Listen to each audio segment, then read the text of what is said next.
Hello everyone, चलिए हम लोग स्टार्ट करते हैं करंट अफेयर्स और ईयरली करंट अफेयर्स को एक एक करके हम लोग आगे बढ़ाते हैं। सबसे पहले जम्मू एंड कश्मीर पुनर्गठन संशोधन विधेयक 2023, ये जो अमेंडमेंट आया था, इसके पहले ये क्या है? ये अमेंडमेंट है, ठीक है, इसके अंदर का अमेंडमेंट है। ये आया था कब? 2019 में। और ये जब आया था तो जम्मू एंड कश्मीर और लद्दाख को अलग कर दिया था, यूटी बना दिया गया दोनों को, और स्पेशल स्टेटस का जो दर्जा था वो ले लिया गया। इसके अंदर अमेंडमेंट किया गया, और अमेंडमेंट में क्या किया गया है, जो प्रवासी हैं, कहाँ से? जे एंड के कश्मीर के जो प्रवासी हैं उनमें से मैक्सिमम अधिकतम है 2 लोगों को उपराज्यपाल के द्वारा नॉमिनेट किया जाएगा जम्मू एंड कश्मीर के विधानसभा में। इसमें से एक महिला होंगी, ये भी कंपलसरी है, यानी मैक्सिमम 2 है तो या तो दोनों महिला हो सकती है या एक महिला होंगी, एक पुरुष होगा, तो ये कंडीशन है। और जो माइग्रेंट होके आए थे तो उसके अंदर कश्मीरी पंडित ये सब हैं, उनको शामिल किया गया है। एक और इम्पॉर्टेंट सेक्शन जारी किया गया है, और इसमें ऐड जो किया गया है वो ये है कि पीओके वाले हिस्से से अगर कोई आया है इंडिया तो वो भी है, बट पीओके से कोई अगर विस्थापित होके इंडिया आया है तो उनमें से भी एक लोग को उपराज्यपाल के द्वारा विधानसभा में नॉमिनेट किया जाएगा, मनोनीत किया जाएगा। तो ये फैक्ट इंपॉर्टेंट है, ये आप देख लो ना, ये तो अभी हट गया, तो ये वाला जो हिस्सा है यहां से अगर कोई आएगा तो उससे नॉमिनेट किया जाएगा। अब आगे का फैक्ट वो ये है कि जम्मू एंड कश्मीर की विधानसभा की टोटल जो सीट थी उसको बढ़ा दी गई है। 107 सीट को बढ़ा के 107 से 114 कर दिया गया है, ठीक है। टोटल सीटों के बढ़ा के 107 से 114 कर दिया है, जिसमें 7 सीट एससी के लिए, 9 सीट एसटी के लिए, ये तो हो गया। और 2 सीट अभी आपने देखा कश्मीर से जो माइग्रेंट हो गए थे, 1 सीट आपने देखा जो पीओके से आए थे। तो ऐसे करके सीटों को डिवाइड किया गया है। अब अभी की बात हम अगर करें तो जम्मू कश्मीर विधानसभा की जो एक्चुअल सीट है वो 83 से बढ़कर 90 हो गई। तो अभी तो हमने कहा 114 है, 114 है, तो बेसिकली 83 से 90 हो गई। लेकिन 24 जो सीट है वो तो इस पीओके के लिए रिजर्व रखा गया है। आपको पता है लोकसभा राज्यसभा में सीटें खाली है, तो पीओके से 24 लोग आएंगे, वो सीटें खाली रहेंगी अभी। तो अभी टोटल एक्चुअल जो कैपेसिटी है वो 83 से बढ़ के 90 हो गया है। इसमें इस 90 में 43 सीट जम्मू की है और 47 सीट जो है वो कश्मीर की है। तो ये फैक्ट जम्मू और कश्मीर पुनर्गठन संशोधन विधेयक से रिलेटेड है। तो इंपॉर्टेंट सेक्शन क्या याद करोगे? एक तो सीट बढ़ गई, 83 से 90 एक्चुअल सीट हो गया, 107 से 114 पूरा सीट हो गया, 24 सीट पीओके के लिए रिजर्व रखा गया है जो खाली रहता है, और 2 लोगों को जो कश्मीर से प्रवास करके आए हैं उनको दिया जाएगा। उसमें एक महिलाएं कंपलसरी है और एक पीओके से जो विस्थापित होकर आए हैं उनको दिया जाएगा। तो ऐसे करके इस बिल को लाया गया। इसी के साथ इसमें भी संशोधन कर दिया गया। देखिए, इसके अंदर भी संशोधन कर दिया गया। इसके अंदर दूसरा संशोधन हुआ। दूसरा संशोधन क्यों हुआ? क्योंकि आपको पता है महिलाओं से रिलेटेड बिल आ गया है। अब महिलाओं को भी रिजर्वेशन दिया जा रहा है पार्लियामेंट के अंदर, स्टेट लेजिस्लेचर के अंदर। तो ये जो बिल लाया गया, इस बिल के अंदर अब जे एंड के की जो विधानसभा है वहां भी महिलाओं को 33%, 1/3 रिजर्वेशन दे दिया गया है। 1/3 सीट का रिजर्वेशन दिया गया है, और एससी एसटी का जो कैटेगरी है उसमें भी यह लागू होगा। साथ ही इसके बाद ये जो सेकेंड अमेंडमेंट लाया गया, इसके अंदर महिलाओं को रिजर्वेशन दिया 1/3। तो ये लागू कब से होगा? हमने पिछले लेक्चर में देख लिया था। तो ये लागू होगा जब इसको अभी 2023 में 18 दिसंबर को ये पास हुआ। अब ये लागू तब होगा जब नया सेंसस होगा और नया परिसीमन होगा, यानी नया डेलिमिनेशन आयोग बनेगा। फिर से जो भी कॉन्स्टिट्यूएंसी है उसको फिर से रीऑर्गेनाइज किया जाएगा, और उसके बाद ये महिला वाला प्रोविजन जो है उसको लागू कर दिया जाएगा। यहां एक और तीसरा क्या है जम्मू एंड कश्मीर आरक्षण रिजर्वेशन में अमेंडमेंट किया गया है। तो रिजर्वेशन को लेकर भी एक अमेंडमेंट किया गया और इसको लेकर 11 दिसंबर 2023 को इस बिल को पास किया गया था। अब इस बिल में देखिए क्या है। इस बिल में सबसे पहला तो काम यह किया गया कि जम्मू और कश्मीर का जो आरक्षण विधेयक था 2004 वाला, उसके सेक्शन 2 के अंदर संशोधन किया गया है। सेक्शन 2 के अंदर संशोधन किया गया है। इसमें अब क्या कहा गया है, इसमें यह है 2004 में जो प्रोविजन है कि SC ST और अन्य, देखिए SC ST एंड क्या वर्ड लिखा गया है उसको देखो अन्य सामाजिक और शैक्षणिक रूप से, ठीक है, शैक्षणिक रूप से जो पिछड़े वर्ग के सदस्य हैं के लिए नौकरी और व्यावसायिक संस्थान में के प्रवेश में आरक्षण, यानी जो रिजर्वेशन का नॉर्मल प्रोसेस है SC ST ये सब, इसके अंदर इन्होंने क्या किया है 2004 के अंदर एक वर्ड है, वो शब्द है कमजोर और वंचित वर्ग। कमजोर और वंचित वर्ग सामाजिक जाति करके उसको इन्होंने शिफ्ट कर दिया और उसको OBC अदर बैकवर्ड क्लास से शिफ्ट किया। यानी अब उसके अंदर जो कमजोर और वंचित वर्ग सामाजिक जाति से रिलेटेड था, इस पूरे सेक्शन को ही हटा के अब वहां पे अन्य पिछड़ा वर्ग कर दिया है। तो इसी अन्य पिछड़ा वर्ग के लिए यह संशोधन लाया गया है और अन्य पिछड़ा वर्ग क्लियर उसके अंदर मेंशन कर दिया है। 370 सर्वोच्च न्यायालय, 370 की बात करते हैं। सर्वोच्च न्यायालय का भी डिसीजन आया है। देखिए 370 जब हटाया गया तो सुप्रीम कोर्ट में इस पे केस किया। सुप्रीम कोर्ट में केस इसलिए गया कि सरकार ने इलीगल तरीके से, अनकॉन्स्टिट्यूशनल तरीके से 370 को हटाया है एंड 35A को हटाया है, जो इनको नहीं हटाना चाहिए था। तो जम्मू कश्मीर का जो विशेष दर्जा है वो लिया गया, 35A हटाया गया, इनको नहीं हटाना चाहिए था। 1954 में जम्मू एंड कश्मीर संविधान सभा की सिफारिश पे राष्ट्रपति के आदेश के द्वारा इसको लागू किया गया था। सिंपल सी बात है। अब यहाँ पे इसके कारण जम्मू कश्मीर को एक स्पेशल स्टेटस था। कोई भी बाहर का व्यक्ति वहां जाके जमीन ले ले, नौकरी कर ले, ऐसा नहीं पॉसिबल था। 2019 का समय आया, 370 भी गया और 35A भी गया। इन दोनों को पूरी तरह से हटा दिया गया और ये जो बिल था, ये जो प्रोविजन था, वो 31 अक्टूबर 2019 से लागू हो गया। जम्मू की स्पेशल स्टेटस भी गई और जम्मू कश्मीर को अलग भी कर दी, डिवाइड भी कर दिया गया। जम्मू कश्मीर एक तरफ, लद्दाख एक तरफ, और दोनों को यूटी बना दिया गया।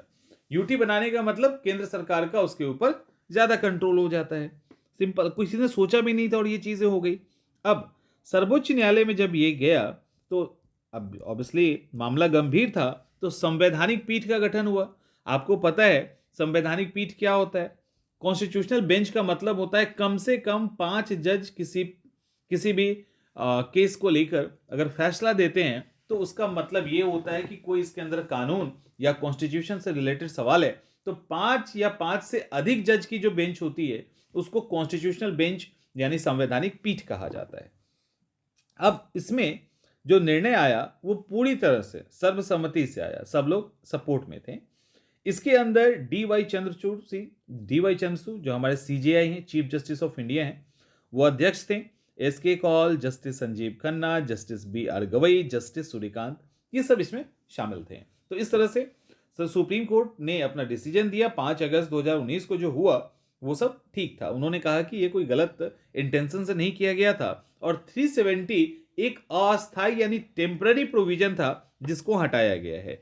तो एक इसको मतलब, और राष्ट्रपति इसको हटा सकते हैं, उनके पास ये हटाने का राइट है, लेकिन उन्होंने ये भी कहा कि जितनी जल्दी हो सके वहां पे सरकार को बहाल किया जाए और 2024 में वहां पे चुनाव करवाया जाए।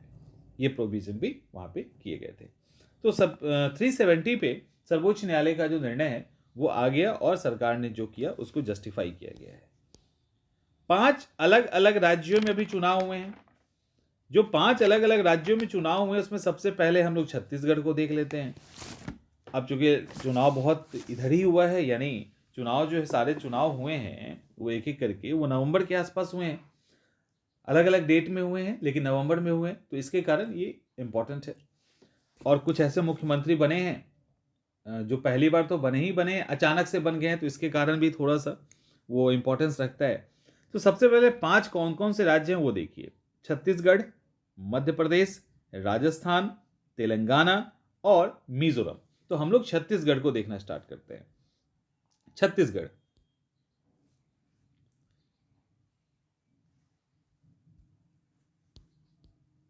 इसको देखिए, ये है छत्तीसगढ़ और ये यहां पर है, ठीक है, एमपी के नीचे है।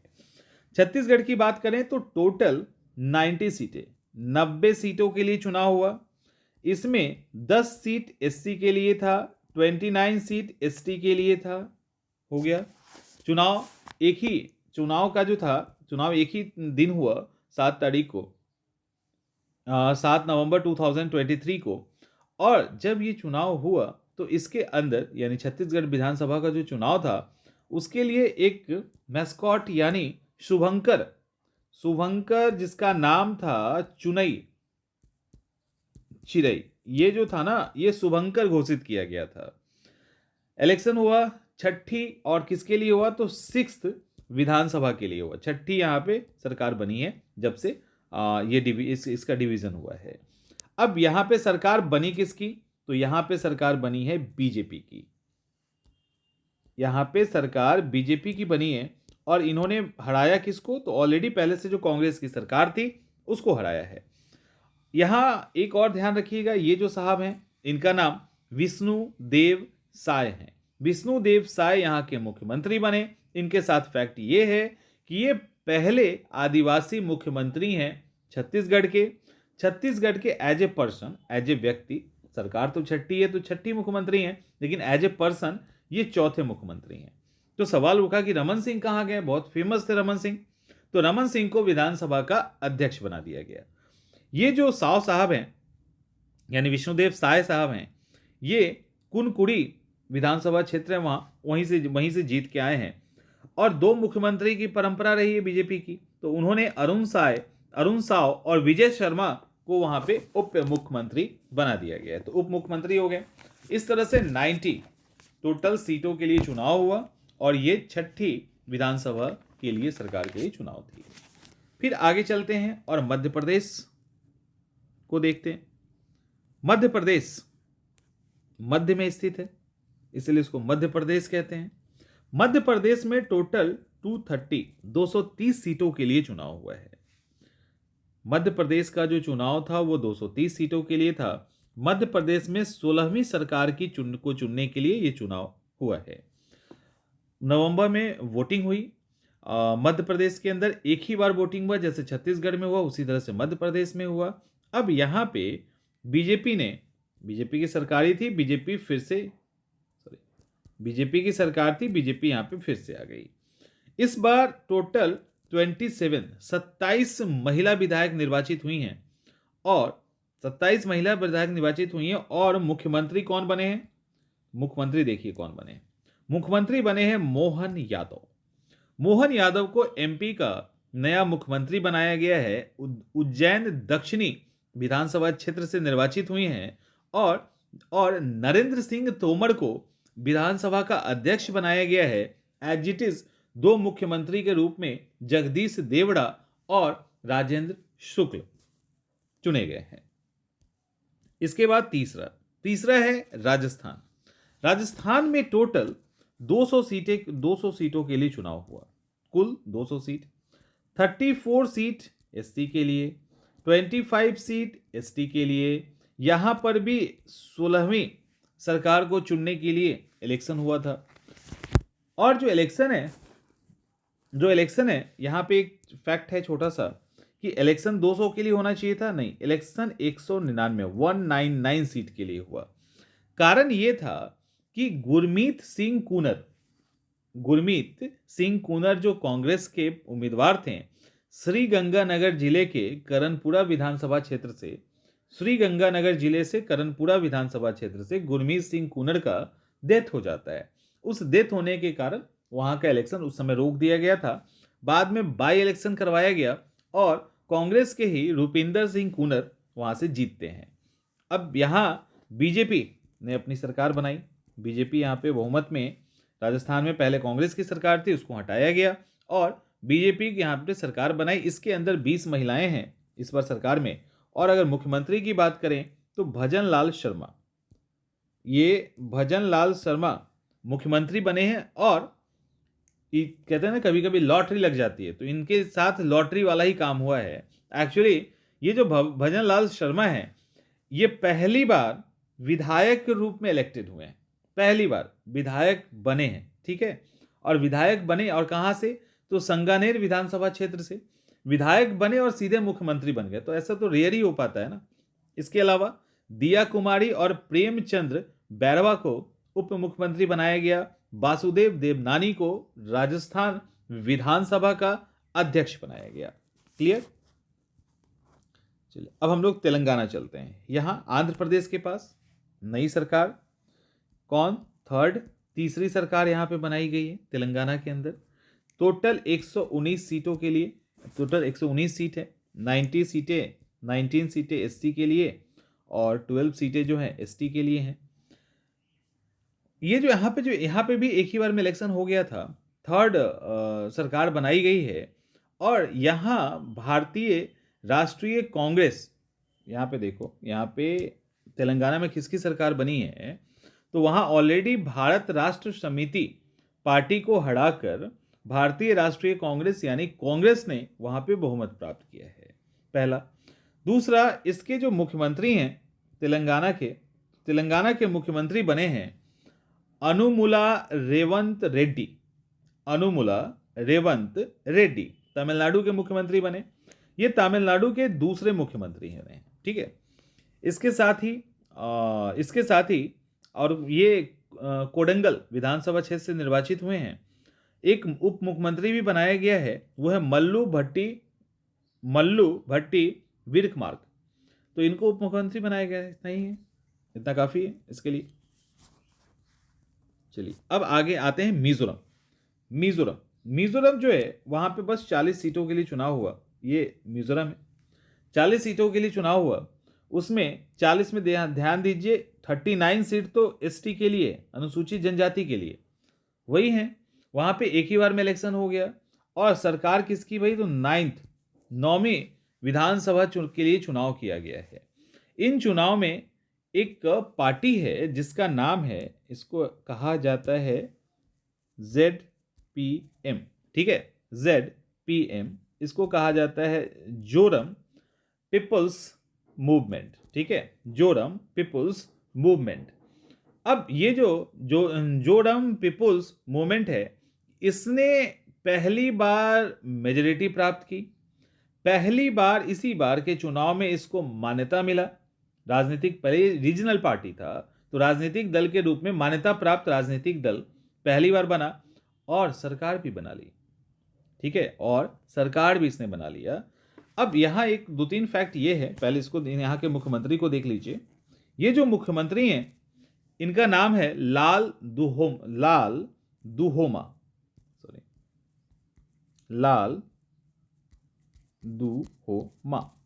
ये जो लाल दुमोहा साहब हैं, दुहोमा साहब हैं, उन्होंने वो आईपीएस अधिकारी रह चुके हैं, ठीक है, आईपीएस अधिकारी रह चुके हैं।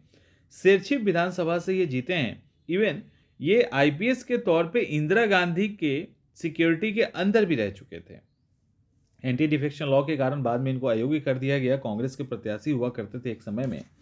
और ये 40 साल में एक और यहाँ पे हुआ ये कि 40 साल में ये पहली बार है जब मिजो नेशनल फ्रंट और भारतीय राष्ट्रीय कांग्रेस के अलावा किसी पार्टी का नेता मुख्यमंत्री बना है। और लाल दुहोमा ने ये प्रूफ किया कि जेपीएम पार्टी बनाई तो, और एक ही साल में, मतलब पहले ही बार में इन्होंने क्लिक कर दिया। और कहा जाता है पहला है जिसमें मिजो नेशनल फ्रंट भी फेल कर गया और कांग्रेस भी फेल कर गई और जेपीएम ने अपनी सरकार बना ली। और इसके साथ इसमें टोटल 3 महिलाएं निर्वाचित हुई हैं। यह भी कहा जा रहा है कि जब से मिजो विधानसभा बना है 1972 में मिजो विधानसभा बना था, और आपको पता है इस बार जो इलेक्शन हो रहा है वो 9th के लिए हो रहा है ना, 9वीं सरकार के लिए हो रहा है। तो उसके बाद से अभी तक 3 महिलाएं, अभी इस बार 3 महिलाएं निर्वाचित हुई हैं। ये पहला टाइम है जब एक से अधिक महिलाओं का चुनाव विधानसभा सदस्य के रूप में या यानी विधायक के रूप में हुआ है। तो ये इंपॉर्टेंट फैक्ट है आज के लिए। तो नेशनल हमारा मिजोरम हो गया ना, नहीं सॉरी, एक बचा हुआ है अभी।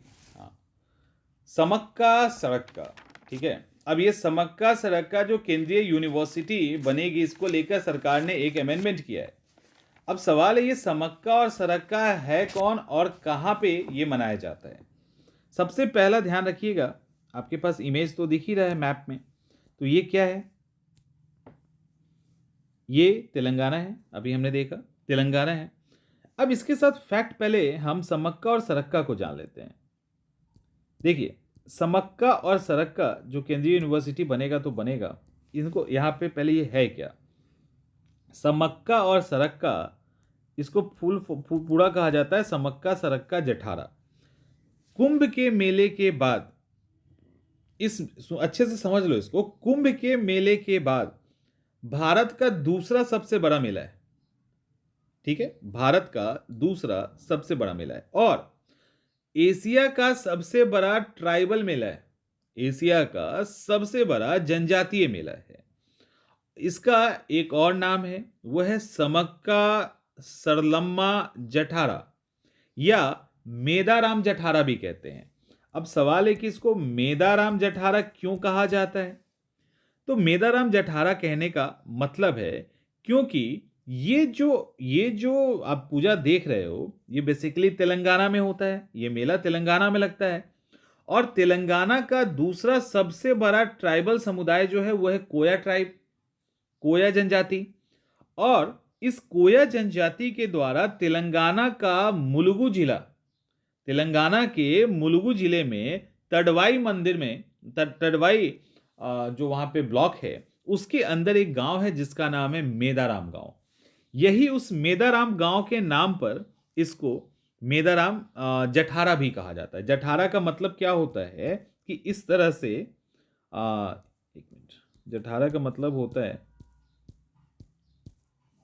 हाँ इस तरह से, ये जो आप देख रहे हैं ना इस तरह से, और इस तरह की झांकी निकाल के लोग बड़ी संख्या में रोड पर जाते हैं, उसी को जठारा कहा जाता है, माने बड़ी संख्या में जुलूस निकालना एक तरह से।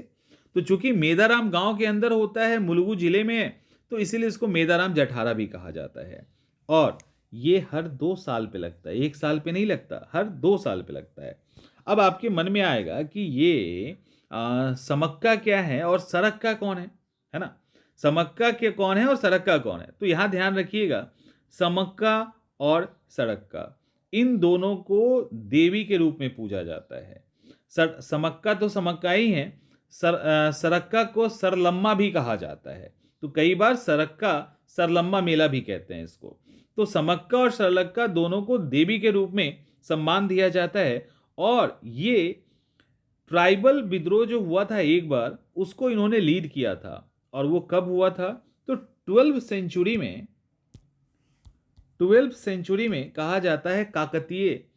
काकतीय शासन है ना जो हम लोगों ने देखा था, प्रताप रुद्रदेव, तो काकतीय वंश, रुद्रमा देवी मूवी भी आई थी। तो काकतीय शासक ने क्या किया, सूखा पड़ा था लेकिन उन्होंने टैक्स बढ़ा दिया, तो टैक्स बढ़ाने के कारण ट्राइबल्स को दिक्कत हो रहा था। तो उसी में इस माँ और बेटी दोनों, समक्का और सड़क्का जो है ये माँ बेटी हैं, देवी के रूप में पूजा जाता है। इन्होंने इसका विरोध किया था, इसको लेकर इन्होंने विद्रोह कर दिया था, इसी को लेकर ये मनाया जाता है। और तेलंगाना की सरकार के द्वारा इसको स्टेट फेस्टिवल का दर्जा है, सॉरी राज्य उत्सव का दर्जा दिया गया है। फैक्ट हो गया। अब जो जिस मेन फैक्ट पे हम लोग हैं वो फैक्ट ये है कि यहाँ ट्राइबल यूनिवर्सिटी बनाना है।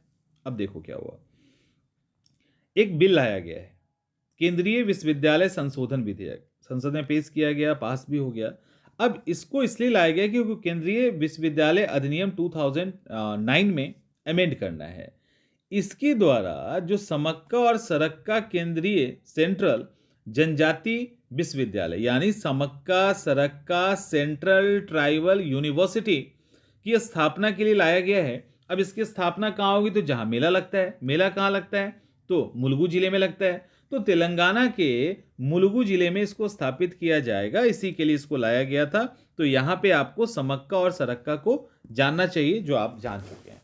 तो आज के लिए करंट अफेयर्स इतना ही। हम लोग नेक्स्ट करंट अफेयर्स में कल मिलेंगे।